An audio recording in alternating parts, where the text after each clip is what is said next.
live lobsters. And guess where?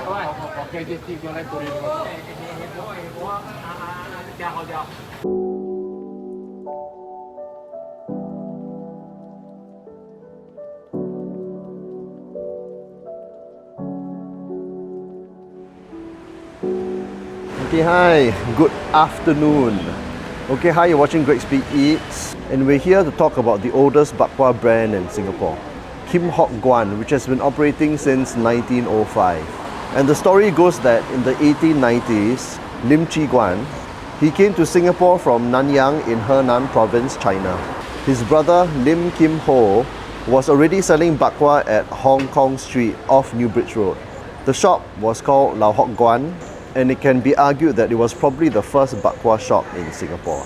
Guan worked with his brother and sold bak kwa there, and after some time, his brother told him to set up another shop. So Guan set up Hock Guan at 70 Rochor Road in the Bugis area. Fast forward to present day, and the business is still family owned and is now in the hands of the 5th generation. So come, let's have a taste. So hi, can I order? Can I get 500 grams, this one? Can I get the bacon, 300? Then give me 100 chili. Maybe 200 lah, 200. And then give me this one 300 lah. Pay now can, right? Okay, now. Just give me all in one big bag can. Okay, can. Thank you very much.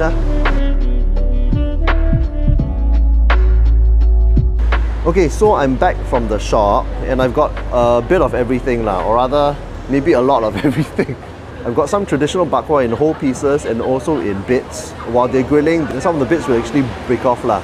So they will gather it and then sell it at a cheaper price. Some spicy bak kwa, some gold coin bak kwa, and some barbecue bacon. Okay, so first trying the traditional barbecue sliced pork bak kwa, which is the original bak kwa itself.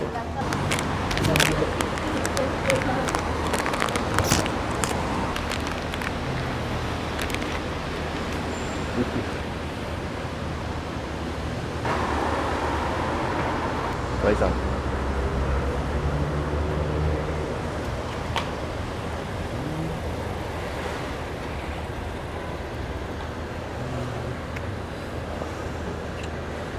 So good. Now to me, this bak kwa is the closest thing to what bak kwa is supposed to be, which is a Chinese meat jerky. The meat they use is from the hind leg of the pig, which tends to be more chewy and lower in fat. Not to say that there's no fat here, there are still little bits of fat. The meat textures are firmer and more fibrous as compared to other bak kwa brands in the market, but it's not hard. It's a nice firm chew. That's also partially because they also slice their bak kwa quite thick. You can see.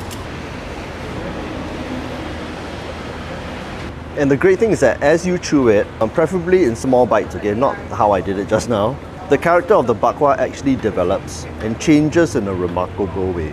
First, it has a prominent fish sauce and a light sweetness, but the more you chew on it, you start to taste more of the pork flavor. The only thing that's missing is perhaps a little more pork fat richness.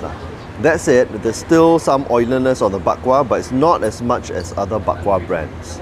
As for the flavor, it's apparently cane sugar, fish gravy, fish sauce, soy sauce and spices. No artificial preservatives, colouring and flavouring, but taste-wise, you taste a lot more of the fish sauce and much less sweetness as compared to other bak kwa brands. I actually have this informal test, which is the TV movie test.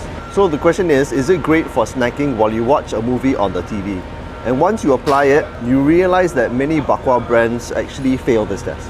For many bak kwa brands, you can't munch on it throughout the movie and not get tired of it. It's either too one-dimensional and the bak kwa gets boring to eat because it's the same flavour throughout, or that it is so sweet that you can't eat more than a piece of it at a go. That's not the case for Hock Guan. I can easily finish a 500 gram packet in one sitting and not get tired of it. Plus, what I found is that unlike many bak kwa brands, Hock Guan actually keeps very well. 2 weeks later, not refrigerated, the quality of the bak kwa still tastes more or less the same as when you first bought it. Next, the gold coin bak kwa.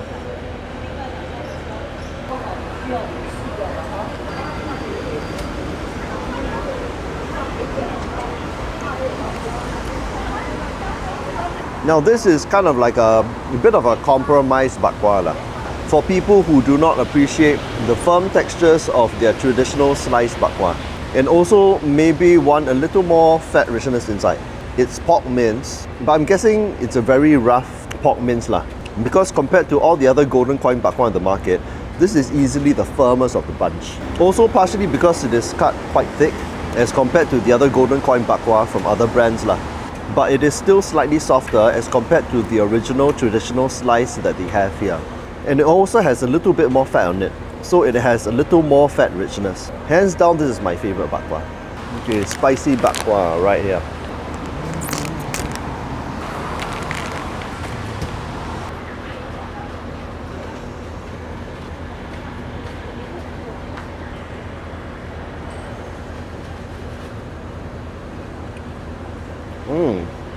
Now this is actually pretty spicy. It's spicier than any of the spicy bak kwas that I've tasted lah. The chili is very dominant, and is as dominant as the fish sauce and the sugar flavors that it is seasoned with. The texture is also for some reason a little softer. I'm not too sure why, but maybe chili has a tenderizing effect. But this is very nice lah. Among all of my friends who like chili, right, and they like bak kwa, they like this one lah. Okay, next, the barbecue bacon bak kwa. Okay. Now this is great. Oh.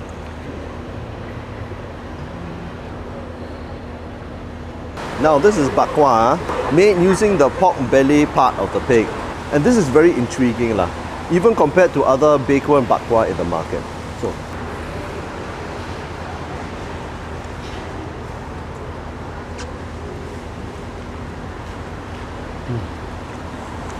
like wow, this is awesome and it's weird at the same time. Firstly, the reasons why I like it. It's got a lot of fat, and the fat is meltingly soft. And the meat texture also has a firm chew, plus it has some charred bits on it as well. And at this point, it's the most awesome bacon bak kwa that I've ever tasted in my life. But fortunately or unfortunately, they didn't stop there. They added this black pepper flavor on top of it, which is very unusual, because you just don't expect black pepper flavor in a meat snack like bak kwa. So you either love or hate this. My wife says that after eating almost half a kg of it, she's actually learned to appreciate it lah. And she's almost addicted to it actually. Now she always asks me to buy some whenever I'm in the area. Okay, finished. So that was a look at Hock Guan, Singapore's oldest bak kwa brand. But would I travel half across Singapore to buy this bak kwa? Yes, definitely, and I do all the time lah. Once every 2 months, once every 3 months, this sort of thing. It's our family's favourite brand. Why? Because we prefer more fibrous textural food lah. And here the bak kwa is firmer and less sweet. And Hock Guan is the only bak kwa brand in Singapore that insists on bak kwa with firm textures. Every other bak kwa brand in Singapore is catering to market demand, where customers only want their bak kwa with much softer textures. People prefer to buy minced bak kwa, which is softer, and companies have even gone to the extent of making their sliced pork bak kwa even softer as well. I mean, the customer is king and all that, but I know there are a lot of bak kwa fans, mainly in the older generation, who prefer their bak kwa with much more of a firmer texture. Also, in my opinion, and this is kind of like way out theory lah, okay? I don't think that having an overabundance of soft textured foods is actually healthy in the long run.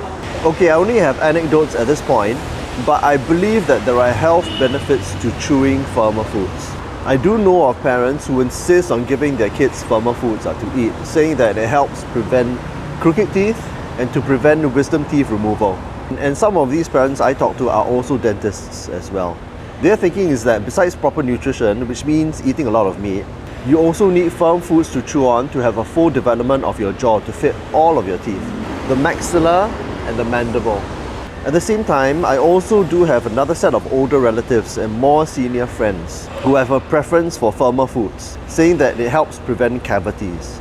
I don't know why, but I am guessing, and again, this is just a wild guess, but maybe it has the same effect as chewing gum, because apparently chewing gum also prevents cavities too.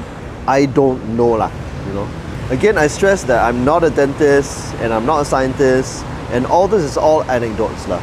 But now that I put forward this idea, I throw the topic to you, the viewer. Do you think there's any truth to any of this? Or do you think it is just one big conspiracy theory? Let me know in the comment section below. So thanks for watching another episode of Gregsby Eats, where we eat through the whole of Singapore. If you liked this episode, give it a like, comment below and subscribe, and turn on the notifications bell. And I'll see you in the next one for more eating. Bye bye.